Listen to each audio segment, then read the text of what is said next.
ઝાયડસના chairman એવા પંકજભાઈ પટેલ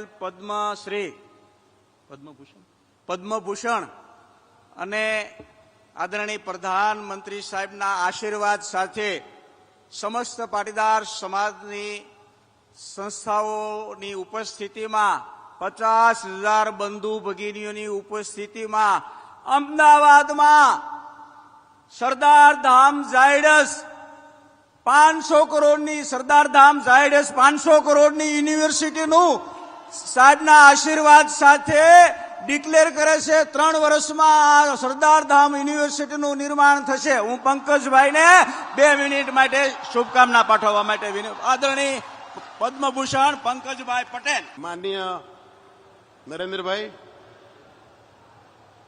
મારા સૌ પાટીદાર સાથી મિત્રો, બહેનો, ભાઈઓ,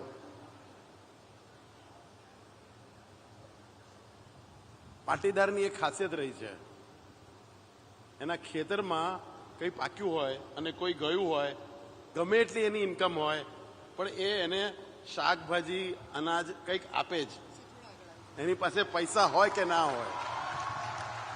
એટલે મેં કંઈ આપ્યું એ મોટી વાત નથી, મારી પાસે ઘણું બધું વધારે છે.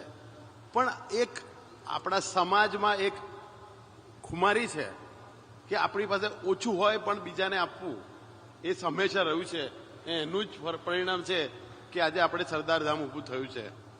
આ પ્રસંગે મને બોલાવવા બદલ અને મને આ તક આપવા બદલ હું સરદાર ટ્રસ્ટનો પણ આભાર માનું છું. Thank you.